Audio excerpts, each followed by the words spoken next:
রাজধানীর পুরান ঢাকায় মিটফোর্ড হাসপাতালের সামনে যুবদল নেতা কর্তৃক ভাঙাড়ি ব্যবসায়ী সোহাগ হত্যার প্রতিবাদে বিক্ষোভ মিছিল করেছে জাহাঙ্গীরনগর বিশ্ববিদ্যালয়ের শিক্ষার্থীরা। শুক্রবার রাতে সন্ত্রাস বিরোধী ঐক্য ব্যানারে বিশ্ববিদ্যালয়ের বটতলা এলাকা থেকে একটি মিছিল বের করে শিক্ষার্থীরা। মিছিলটি বিশ্ববিদ্যালয়ের বিভিন্ন সড়ক প্রদক্ষিণ করে পুনরায় বটতলায় এসে শেষ হয়। পরে শিক্ষার্থীরা একটি সংক্ষিপ্ত সমাবেশ করেন। সমাবেশে বিশ্ববিদ্যালয়ের বিভিন্ন সংগঠনের নেতাকর্মীরা বক্তব্য রাখেন। এ সময় বক্তারা দ্রুত এই হত্যাকাণ্ডের বিচার দাবি করেন। এদিকে একই দাবিতে টাঙ্গাইলে বিক্ষোভ করেছে মাওলানা ভাসানী বিজ্ঞান ও প্রযুক্তি বিশ্ববিদ্যালয়ের শিক্ষক, শিক্ষার্থী ও কর্মকর্তা কর্মচারীরা। শুক্রবার রাতে বিশ্ববিদ্যালয়ের আব্দুল মান্নান হলের সামনে এই বিক্ষোভ অনুষ্ঠিত হয়।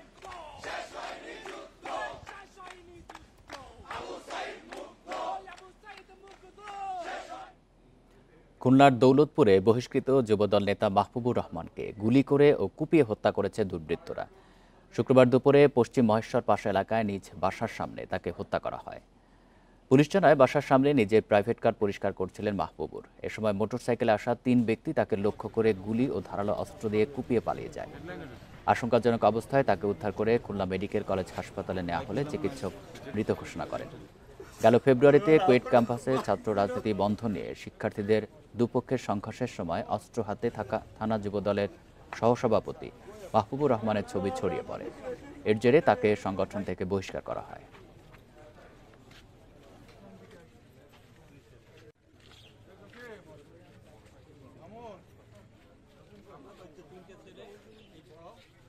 কয়েকদিন এসে বলছে যে আপনার ছেলের গুলি করেছে। ওই অবস্থা ছুটে এসে দেখি মানে গাড়ির সামনে পড়ে আছে, তুলে মানে এমন জায়গাটা যেটা দৌড় মেরে পালাবে, গাড়িটা একেবারে ড্রেনের গায়ের পাশে ওয়াল। দিনাজপুরের খানসামায় আধিপত্য বিস্তারকে কেন্দ্র করে বিএনপির দুই পক্ষের সংঘর্ষে 20 জন আহত হয়েছেন। এ সময় শতাধিক মোটরসাইকেল ভাঙচুর করা হয়। শুক্রবার রাতে উপজেলার কাচিনিয়া বাজারে এই ঘটনা ঘটে। পুলিশ জানায়, উপজেলার ভাবকে ইউনিয়নের কাচিনিয়া বাজারে বিএনপির মনোনয়ন প্রত্যাশী অবসরপ্রাপ্ত কর্নেল মুস্তাফিজুর রহমান চৌধুরীর নির্বাচনী সভা চলছিল। এ সময় ভাবকে ইউনিয়ন পরিষদের চেয়ারম্যান রবিউল ইসলাম তুহিনের অনুসারীরা সভায় হামলা চালায়।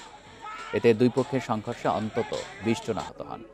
খবর পেয়ে পুলিশ ঘটনাস্থলে গিয়ে পরিস্থিতি নিয়ন্ত্রণে আনে। অভিযোগ পেলে আইনগত ব্যবস্থা নেওয়া হবে বলে জানিয়েছে পুলিশ।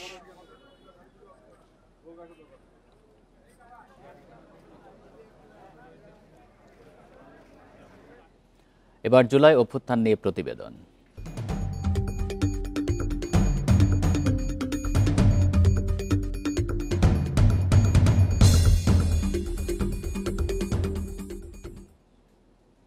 পরিবারের অসচ্ছলতা ঘোচাতে ঢাকায় চাকরি করতে আসা নেত্রকোনার রমজান সামিল হন জুলাই বিপ্লবে। এক পর্যায়ে প্রাণ হারান পুলিশের গুলিতে। জুলাই অভ্যুত্থানের বর্ষপূর্তিতে পরিবারের আশা, সন্তানের রক্ত যেন বৃথা না যায়। চান দ্রুত বিচার ও সরকারের সহযোগিতা। নেত্রকোনা সদর উপজেলার চরপাড়া নন্দীপুর গ্রামে রমজান মিয়া পরিবারের অভাব ঘোচাতে 5 বছর আগে আসেন ঢাকায়। 2024 সালের 19 জুলাই রামপুরায় যোগ দেন ছাত্র জনতার মিছিলে। তার গলা ও বুকে লাগে গুলি। গুরুতর আহত অবস্থায় সহযোদ্ধারা তাকে নিয়ে একের পর এক হাসপাতালে ছুটলেও মেলেনি চিকিৎসা। সহযোদ্ধাদের কোলেই মারা যান রমজান। তুমি দেখিনি আর আমার হতে কইছে আমি থাকতে তোমরা রে কিনো জিনিসের কষ্ট দিতাম না, আমার শরীরে কুড়া রক্ত থাকতে মা তোমরা কষ্ট দিতাম। রমজানের আয়েই চলত তার পরিবার। হত্যার বিচারের পাশাপাশি তাই সরকারকে পাশে চান তার স্বজনরা।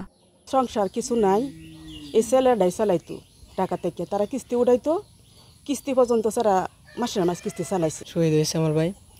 আমরা চাই যে হত্যাকারীর বিচার। 15 লক্ষ টাকা আমার কয়দিন যাইব, সরকার যদি আমার সহযোগিতা একটু করে দেয়, সরকার একটা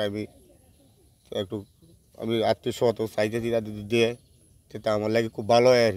শহীদ পরিবারগুলোকে সহায়তার পাশাপাশি যে কোনো সমস্যায় পাশে থাকার আশ্বাস দিয়ে জেলা প্রশাসক জানিয়েছেন, রমজানের ভিটায় ঘর তৈরি করে দেওয়ার উদ্যোগ নেওয়া হয়েছে। আমরা এই পর্যন্ত 4 জন শহীদ পরিবারকে ঘর দিচ্ছি সরকারিভাবে।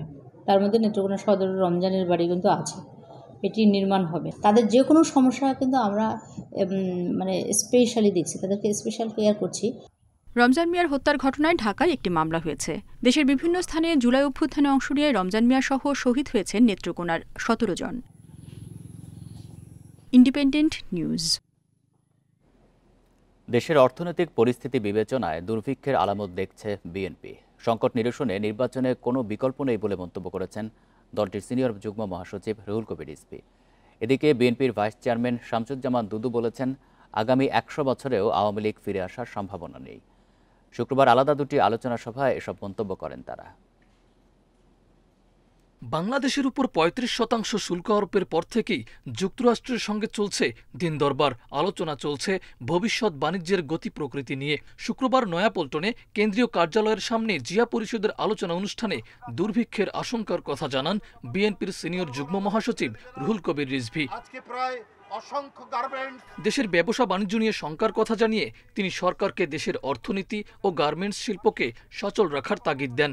বলেন, নির্বাচনের মধ্য দিয়ে জনগণ ভোটের অধিকার ফিরে পেলে সব সমস্যার সমাধান হবে, আর দুর্ভিক্ষের মতো পরিস্থিতি সৃষ্টি হলে মানুষ কাউকে ছেড়ে দেবে না বলেও হুঁশিয়ারি দেন রিজভী। এটা শুধু মুখের কথা নয়, সামনে সেপ্টেম্বর অক্টোবর মাসে দুর্ভিক্ষ হয় কিনা এটা এখন মানুষের মনে মনে।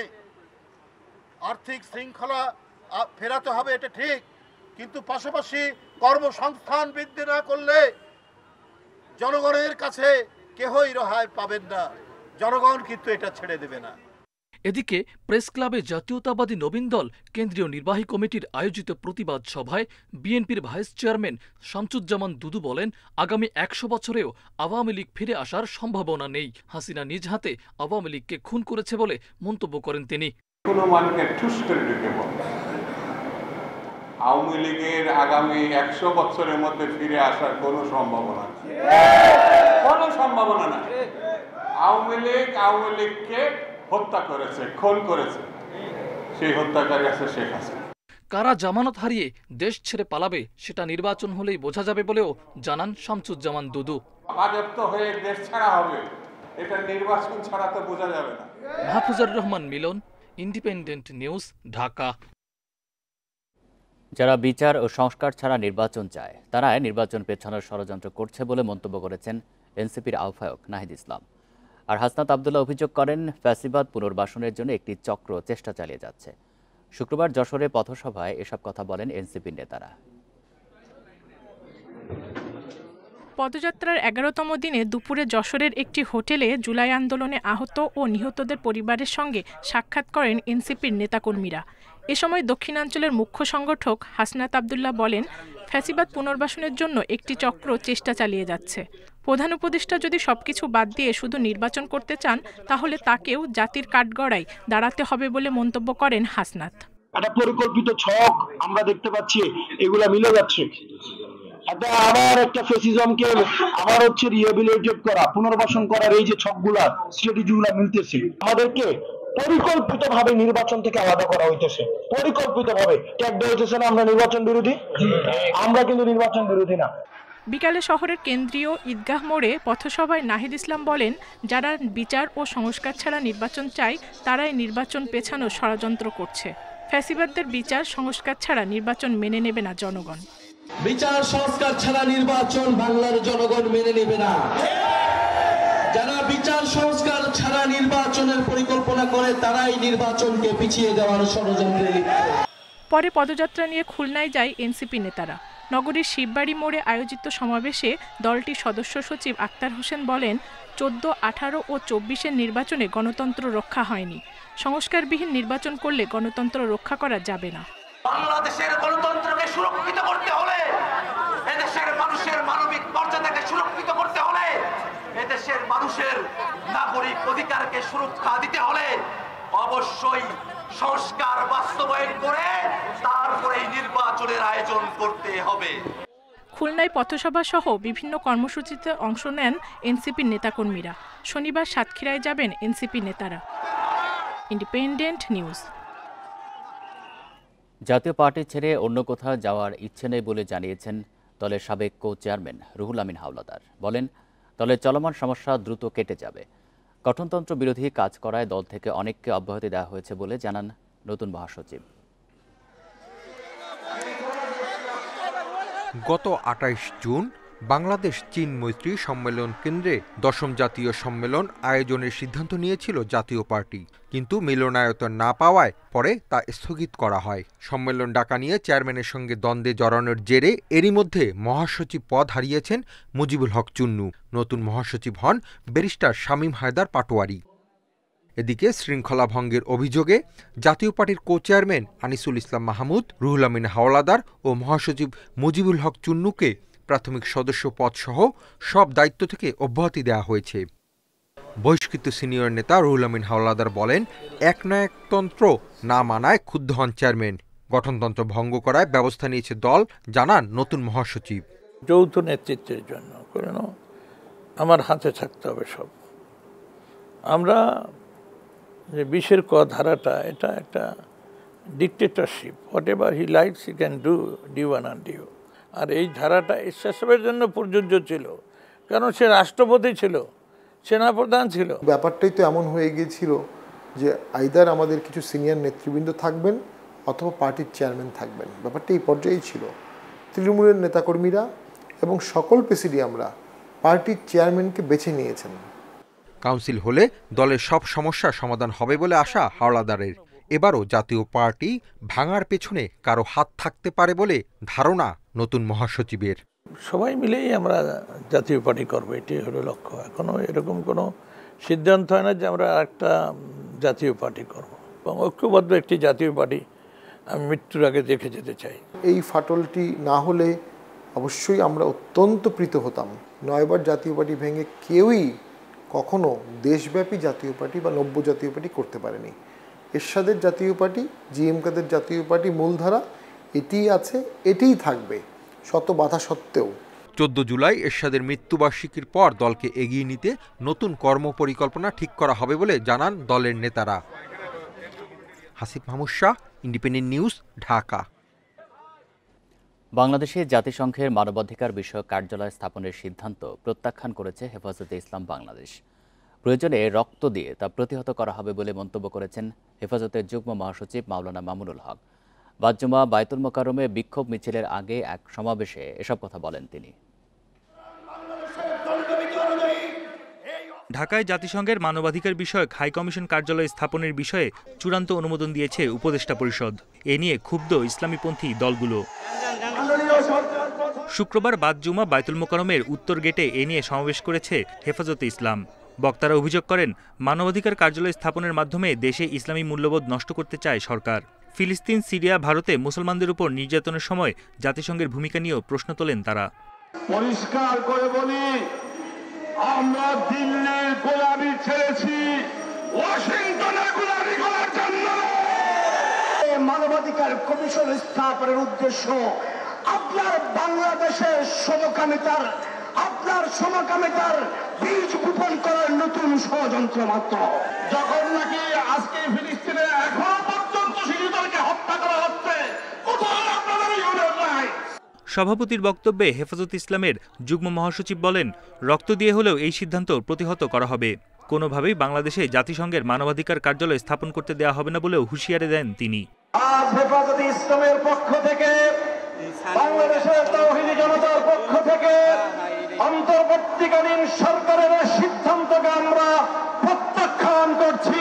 বাংলাদেশের ইসলাম, এদেশের মানুষের ঐতিহ্য, এদেশের মানুষের স্বাধীনতার বিপন্ন করবার যে কোনো পায়তারা রক্ত দিয়ে রুখে দেব, জীবন দিয়ে রুখে দেব আমরা। এ সময় সংস্কার কাজ দ্রুত শেষ করে নির্বাচন দেওয়ার তাগিদ দেয় হেফাজতে ইসলাম। পরে বায়তুল মোকাররমের উত্তর গেট থেকে নাইটেঙ্গেল মোড় পর্যন্ত বিক্ষোভ মিছিল করে সংগঠনটি। বন ইবনে কামাল, ইন্ডিপেন্ডেন্ট নিউজ, ঢাকা। রাজনৈতিক দলগুলোর ঐকমত্য হলে 5 আগস্ট জুলাই ঘোষণাপত্র দেওয়া হবে বলে জানিয়েছেন স্থানীয় সরকার উপদেষ্টা আসিফ মাহমুদ সজীব ভুইয়া। শুক্রবার বিকেলে কুমিল্লায় মতবিনিময় সভা শেষে সাংবাদিকদের তিনি কথা বলেন। উপদেষ্টা বলেন, জুলাই ঘোষণাপত্র নিয়ে কাজ করছে সরকার।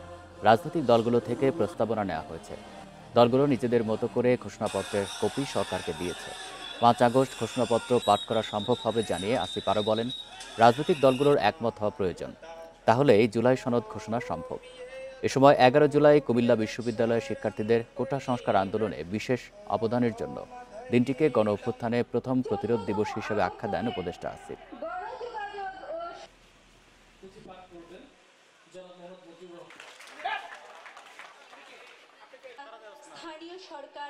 সরকারের পক্ষ থেকে চেষ্টা হচ্ছে যে আগামী 5 আগস্ট যদি ঘোষণাপত্রটা দেওয়া যায়, তবে সেক্ষেত্রে অবশ্যই রাজনৈতিক ঐক্যমত্যে আসা প্রয়োজন। আপনারা জানেন যেহেতু সবার ঐক্যমতের ভিত্তিতে আমরা একটা ঘোষণাপত্র দিতে চাচ্ছি, তো আশা করি রাজনৈতিক ঐক্যমত শেষে 5 আগস্ট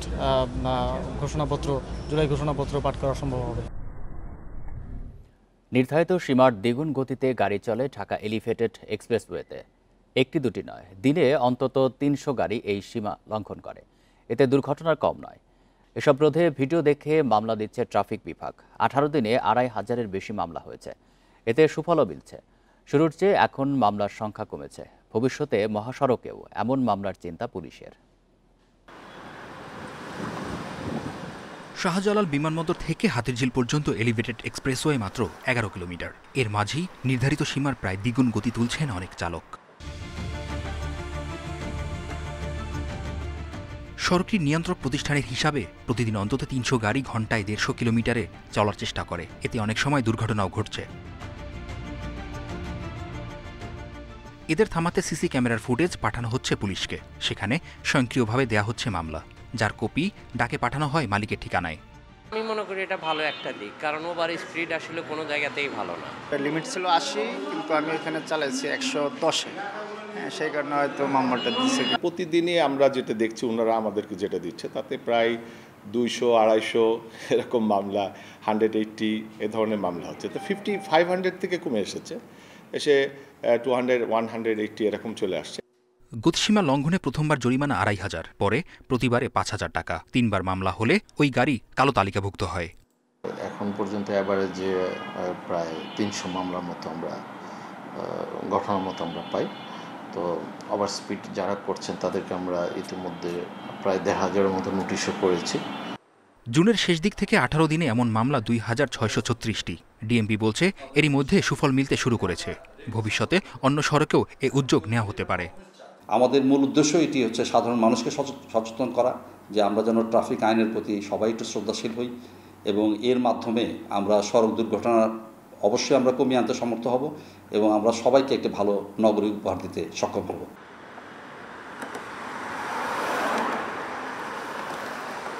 2024 সালের জরিপ অনুযায়ী রাজধানীতে যান চলাচলের গতি ঘন্টায় 4.8 কিলোমিটার, যা মানুষের হাঁটার গতির চেয়েও কম। এমন অবস্থার বিপরীতে এলিভেটেড এক্সপ্রেসওয়েতে গতি পাচ্ছেন 40 থেকে 70 কিলোমিটার। কিন্তু বেপরোয়া কিছু চালকদের জন্য ঘটছে দুর্ঘটনা। তাই হতে হবে সচেতন, নিশ্চিত করতে হবে নিরাপদ যাত্রা। এমনটাই প্রত্যাশা সর্বসাধারণের। মেহেদী হাসান, ইন্ডিপেন্ডেন্ট নিউজ, ঢাকা। গত 18 মাসে মিয়ানমার থেকে পালিয়ে প্রায় 1,50,000 রোহিঙ্গা বাংলাদেশে আশ্রয় নিয়েছে। শুক্রবার এক বিবৃতিতে এই তথ্য জানিয়েছে জাতিসংঘের শরণার্থী বিষয়ক সংস্থা UNHCR। এতে বলা হয়, মিয়ানমারে সশস্ত্র সংঘাত, বিশেষ করে রাখাইন রাজ্যে ক্রমবর্ধমান সহিংসতা ও মানবাধিকার লঙ্ঘনের মধ্যে পালিয়ে বাংলাদেশে আশ্রয় নিতে বাধ্য হয়েছে ওই রোহিঙ্গারা। ফলে কক্সবাজারে রোহিঙ্গা শিবিরগুলোতে নতুন করে মানবিক সংকট তৈরি হয়েছে। এরই মধ্যে সেখানে প্রায় 10 লাখ রোহিঙ্গা বসবাস করছে। রোহিঙ্গাদের এই প্রবাহকে 2017 সালের পর সবচেয়ে বড় বলে উল্লেখ করেছে UNHCR। 2017 সালে মিয়ানমার সেনাবাহিনীর জাতিগত নিধনের মুখে 7.5 লাখের বেশি রোহিঙ্গা বাংলাদেশে আশ্রয় নেয়। গত কয়েক মাসে এই সংখ্যা আরও বেড়েছে। এসব শরণার্থীকে মানবিক সহায়তা দিতে কাজ করে যাচ্ছে জাতিসংঘ ও অন্যান্য দাতব্য সংস্থা।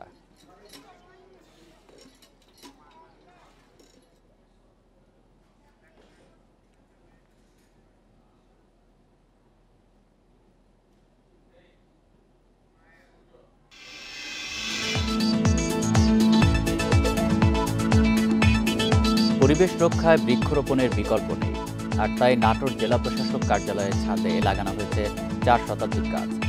21,000 বর্গফুটের এই বাগানে ফলদ, বনজ, ঔষধি সহ 80 প্রজাতির বৃক্ষ রয়েছে। পরিবেশ বান্ধব বাগানটিতে ভিড় করছেন দর্শনার্থীরাও। এবছর জাতীয় পর্যায়ে প্রথম স্থান অধিকার নাটোরবাসীর জন্য গর্বের বলছেন জেলা প্রশাসক। সরকারি অন্য অফিসেও এমন সবুজ উদ্যান করার পরামর্শ বিশিষ্টজনদের।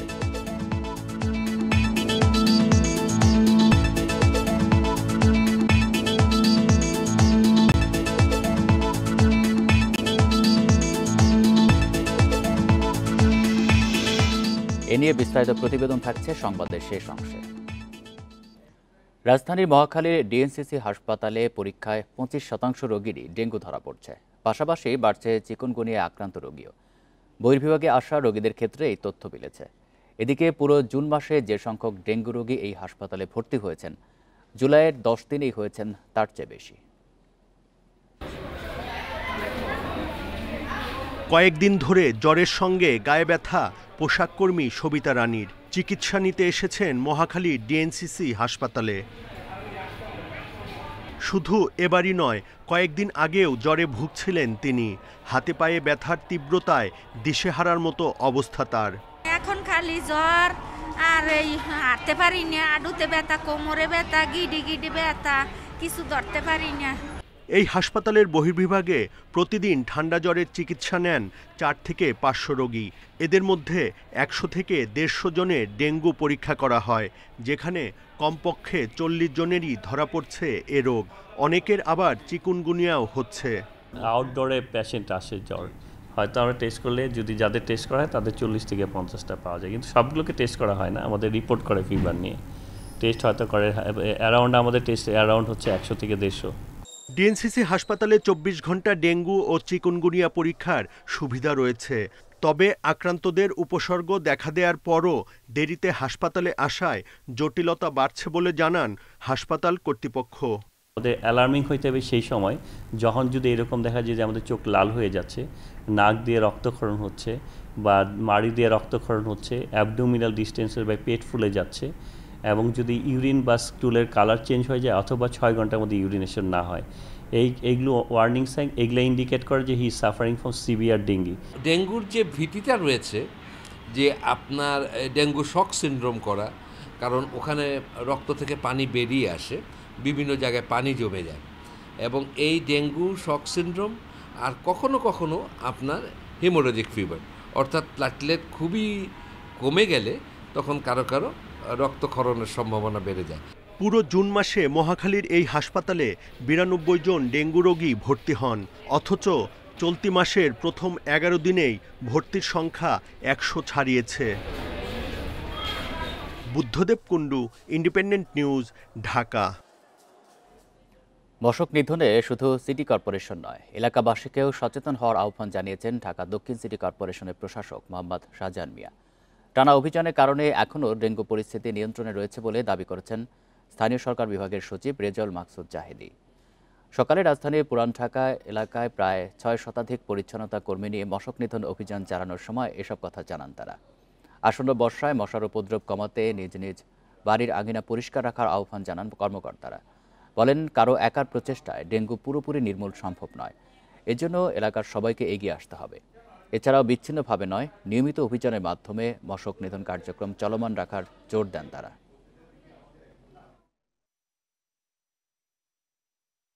শুক্র শনিবারই আমরা চাই যে অভিযান পরিচালনা করে আপনাদের এই নগরকে সুন্দর রাখা। তো আমরা যেটা চাচ্ছি যে এই সময়টি যেহেতু আমাদের জন্য খুবই ক্রিটিক্যাল সময়, বর্ষাকাল, এই সময়টি আমরা অব্যাহতভাবে আমাদের এই কাজটি পরিচালনা করব। আমরা চাই যে জনসাধারণ, এখানে এলাকার জনসাধারণ তারাও আমাদের সাথে সংযুক্ত হয়েছেন। আমরা পর্যায়ক্রমে সব অঞ্চলেই যাব। আমরা চাই যে জনগণ এই প্রক্রিয়ার সাথে আমাদের সাথে সংযুক্ত হোক।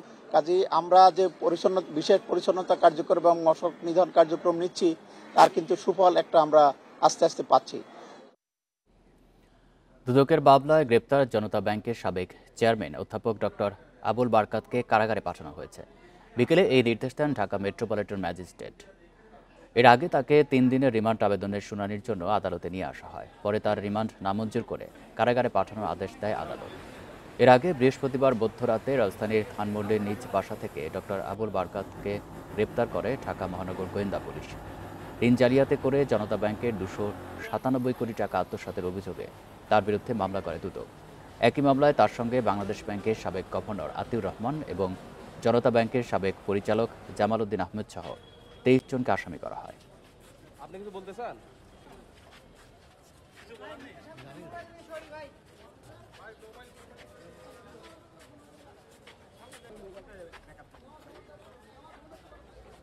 পুরোটা সুষ্ঠু তদন্ত চাই। এভাবে করে কাউকে আমরা কোনো রকমের কাগজপত্র দেখি নাই যে গ্রেফতারি পরোয়ানা বা ওয়ারেন্ট কিছুই আমরা দেখি না। আমাদের কাছে কোনো কাগজ নাই, আমরা জাস্ট লস্ট। আমরা আপনাদেরকে যা বলবো আমাদের বলারও কিছু নাই। বিজ্ঞ আদালতকে বুঝাতে সক্ষম হয়েছি মাননীয় আদালত যে সাবেক ফ্যাসিস্ট শেখ হাসিনার আমল থেকে শেয়ার বাজার, ব্যাংক যারা লুট করেছে তাদের সেই একজন অন্যতম দোসর। আবুল বারাকাতের মতো লোকদের জন্যই আমাদের এই বাংলাদেশের যে ব্যবসা বাণিজ্য যে অর্থনীতি, সেই অর্থনীতি তাদের জন্য ধ্বংসের দ্বার প্রান্তে। 3টা পিটিশন দিয়েছি, একটা জামিনের প্রেয়ার দিয়েছি, একটা রিমান্ড যেন নামঞ্জুর করে এই জন্য প্রেয়ার দিয়েছি, আর একটা ওনাকে যেন ডিভিশন দেওয়া হয়। উনি মুক্তিযোদ্ধা এবং ওনার বয়স 71 বছর। এই দুটা বিষয় বিবেচনা করে কোর্টের কাছে আমরা ওনার ডিভিশন চেয়েছি। ফেনীর পরশুরাম ও ফুলগাজী উপজেলার বন্যার পানি কমতে শুরু করলেও নতুন করে প্লাবিত হচ্ছে ফেনী সদর, ছাগলনাইয়া, দাগনভূঞা উপজেলার কিছু এলাকা। ফেনীর পরশুরামে বন্যার পানির সঙ্গে আসা সাপের কামড়ে রোকেয়া আক্তার নামে এক নারীর মৃত্যু হয়েছে। গত মঙ্গলবার থেকে পরশুরাম ও ফুলগাজী উপজেলায় বাঁধ ভেঙে পানি ঢুকতে শুরু করে লোকালয়ে।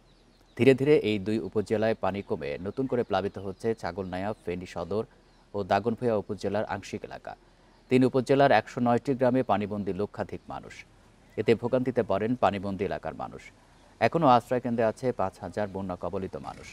পরশুরাম ফুলগাজী অংশে নদীর পানি বিপদসীমা নিচ দিয়ে প্রবাহিত হলেও ছাগলনাইয়া ও ফেনী সদর অংশে পানি বৃদ্ধি পেয়েছে।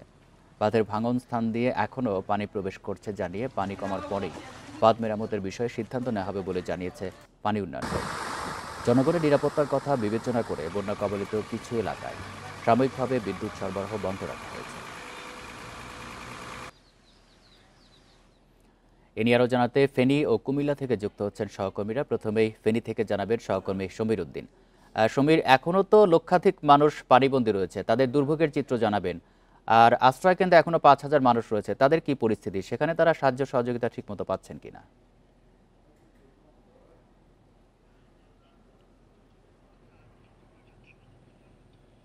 আশ্রয়ন কেন্দ্রের মানুষরা তো আসলে তারা যে খাদ্য যেটি সেটি পাচ্ছে, শুকনো খাবার এবং যাদের রান্না করা খাবার সেটি পাচ্ছে। আশ্রয়ন কেন্দ্রের বাইরে অন্যান্য যে এলাকায় দুর্গত মানুষরা আছে তাদের খাবার কিছুটা কষ্ট, কারণ হচ্ছে তাদের বাড়িঘরে যেহেতু পানি থাকার কারণে তারা কিন্তু রান্না বান্না করতে পারছে না। আমি এই মুহূর্তে দাঁড়িয়ে আছি ফুলগাজীর একটি জায়গায়, সেখানে কুতুবপুর এলাকায়। সেখানে এখনও দেখা যাচ্ছে যে পানির নিচে তলিয়ে আছে কয়েকটি বাড়ি। এখানে মানুষজন এখনও তাদের ঘরে প্রবেশ করতে পারেনি। তাদের ঘরের আসবাবপত্র সবই কিন্তু নষ্ট হয়ে গেছে।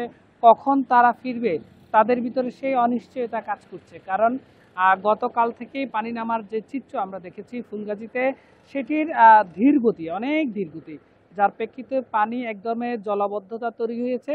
স্থানীয়রা বলছে যে এটি সম্ভবত স্থায়ী জলাবদ্ধতা হতে পারে, কারণ এইরকম জলাবদ্ধতা 24-এর বন্যা হওয়ার পরেও কিন্তু দেখা যায়নি। এখন 24-এ বন্যা কাটতে না কাটতে 25-এর এই বন্যায় তাদের যে ক্ষতি হয়েছে, এই ক্ষতি তারা আসলে কিভাবে পুষবে সেটি তারা জানেন না। আমরা জেলা প্রশাসনের সাথে কথা বলেছিলাম, তারা বলছে যারা ক্ষতিগ্রস্ত তাদের একটা তালিকা করা হবে, আশ্বাসের দেওয়া হয়েছে। আর আমি যদি ক্ষয়ক্ষতির কথা বলি তাহলে কৃষি ক্ষেত্রে প্রায় 1,665 হেক্টর জমিতে আমনের যে বীজতলা সেটি কিন্তু নষ্ট হয়ে গেছে। প্রায় 1,000 পুকুর ও মাছের ঘেরের নষ্ট হয়েছে। এই ছাড়াও পানি সম্পদেও কিন্তু 70,000-এরও বেশি টাকার ক্ষতি হয়েছে। তো 2টি উপজেলা মিলে এখনও আসলে সঠিক যে ক্ষয়ক্ষতির পরিমাণ সেটি তারা এখনও নিরূপণ করতে পারে না, কারণ বন্যার পানি নামার পরেই বোঝা যাবে যে কি পরিমাণ ক্ষয়ক্ষতি হচ্ছে। তবে এখন পরশুরামের দিকে যে ক্ষয়ক্ষতির সেটি চিত্র ফুটে উঠছে, কারণ রাস্তাঘাট এখনও ভেঙে চুরমার হয়ে গেছে। সেগুলো কখন মেরামত করা হবে সেই বিষয়ে জেলা প্রশাসন এবং এলজিইডি বলছে যে ক্ষতির একটি পরিমাপ করার একটি সময় লাগে, সেই সময় অনুযায়ী বরাদ্দ অনুযায়ী তারা করবে। আর পানি উন্নয়ন বোর্ড বলছে যে পানি এখনও যেহেতু ভাঙা স্থান দিয়ে নামছে, এটি যদি ভাঙা স্থানে যদি পানি কমা শুরু হয় তাহলে সেখানে কিন্তু তারা যে মেরামতের যে কাজটি তারা সেটি করতে পারবে। আর ওই অন্যান্য যে সহায়তা সহযোগিতার কথা বলা হচ্ছে সেগুলো তারা অব্যাহত রাখছেন বলে আমাদেরকে জেলা প্রশাসনের পক্ষ থেকে বলা হয়েছিল। তো এই ছিল আমার কাছে ফেনী ফুলগাজীর বন্যার প্রাথমিক অবস্থা। পরবর্তীতে আরো কিছু জানাতে পারবো। সমীর, আপনি থাকবেন আমাদের সাথে। আমরা এবার কুমিল্লার পরিস্থিতি জানবো। সেখান থেকে আমাদের সাথে যুক্ত আছেন সহকর্মী তানভীর খন্দকার। তানভীর, গোমতী নদীর পানি বৃদ্ধির কারণে তো চরের কৃষি জমি ক্ষতিগ্রস্ত হচ্ছে, পানিতে ডুবে গেছে অনেক ফসল। সেখানে কি পরিমাণ ক্ষয়ক্ষতি হয়েছে, কৃষকরা কি বলছেন, আর কৃষি বিভাগ থেকে কৃষকদের কোনো পরামর্শ দেওয়া হয়েছে কিনা? কুমিল্লাতে গতকাল পর্যন্ত কৃষি বিভাগের তথ্যমতে যে কৃষি জমির ক্ষয়ক্ষতি হয়েছে সেটি 11,000 হেক্টর, তবে সেটি গতকাল পর্যন্ত। আর যেটি কিনা শুধুমাত্র গোমতী নদীর 2 বাঁধের ভেতরে যে কৃষি জমি রয়েছে সেটির পরিমাণ। এছাড়াও কিন্তু আমরা শুনেছি যেটি যে লাকসাম, মনোহরগঞ্জ, 14 গ্রাম সেই এলাকাতে ফেনীতে যে প্লাবন হয়েছে সেই প্লাবনের পানি কিছুটা নিম্নাঞ্চলে এসেছে, সেখানেও কিন্তু ফসলি জমিগুলো জলাবদ্ধতার শিকার হয়ে ক্ষতিগ্রস্ত হয়েছে। কৃষি বিভাগ বলছে সেই বিষয়ে আজকালের মধ্যে তথ্য নিয়ে আসলে সেটি দিতে পারবে। তবে গোমতীর চরের যে বিপর্যস্ত অবস্থা সেটি যদি একটু আপনাদের দেখাই, সেটি হচ্ছে যে আমার পেছনে যে এই করলা ক্ষেতটি আছে সেই ক্ষেতের বয়স 73 দিনে, আর মাত্র 10 থেকে 15 দিনের মধ্যে পুরো ক্ষেতের ফলন উঠে যাবার কথা ছিল, কিন্তু এরই মধ্যে গোমতীতে পানি বৃদ্ধির কারণে পুরো ক্ষেতটি এখন মৃতপ্রায়। অর্থাৎ প্রতিটি গাছের তলানি থেকে কিন্তু কাদা চাপা খেয়ে সেই গাছগুলো মৃত্যুবরণ করেছে, গাছের রং হলুদ হয়ে গিয়েছে, যত ফলনগুলো আছে সবগুলো কিন্তু প্রায় পচতে শুরু করেছে। ঠিক একই দশা আশেপাশের যতগুলো ক্ষেত আছে সবগুলো, শুধু করলা ক্ষেত নয়, আর পাশের একটি কুমড়া ক্ষেতের যে চিত্র সেটিও কিন্তু প্রায় একই রকম। এখানে যারা কৃষক রয়েছেন তারা কিন্তু সারা বছরই গোমতীর চরে কৃষিকাজ করে থাকেন, কারণ গোমতীর যে মাটি সেটি খুবই উর্বর।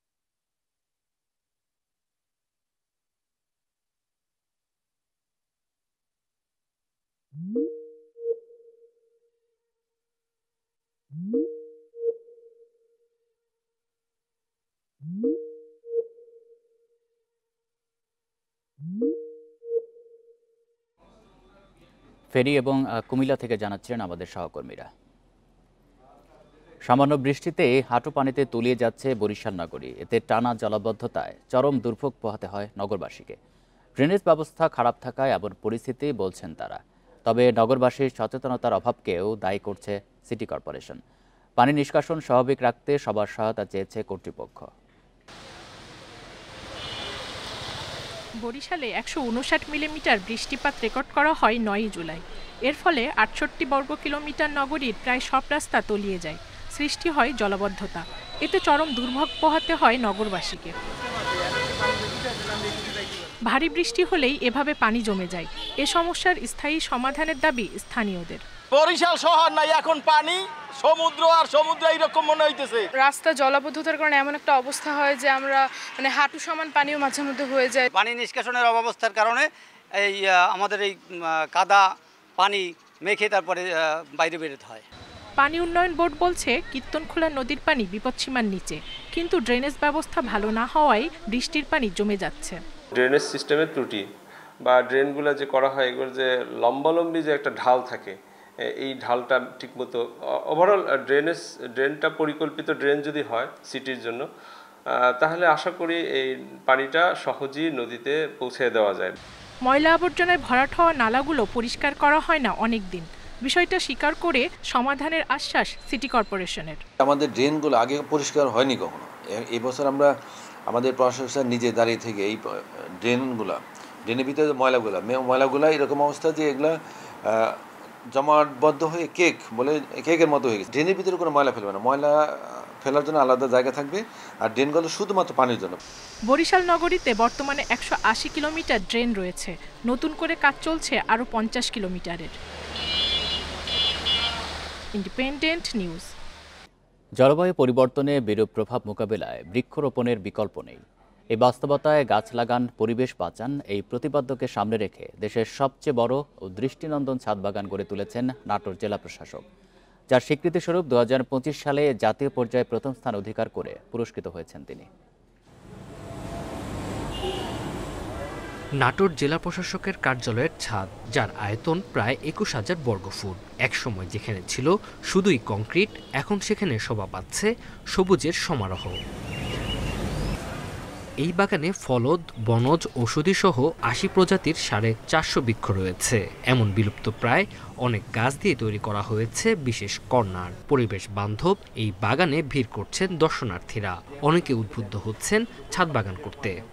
এইখানে বিভিন্ন প্রজাতির গাছ আছে, ফুলের গাছ, ফলের গাছ এবং কি ঔষধি গাছ। আমার মনে হয় যে নাটোরে যে সমস্ত ছাদ আছে তারা যদি এইভাবে ছাদ বাগান করেন, তাহলে একদিকে যখন ফলজ বৃক্ষ লাগালে আমাদের ভিটামিনের চাহিদা পূরণ হবে, আমাদের ক্ষুধা নিবৃত্ত হবে।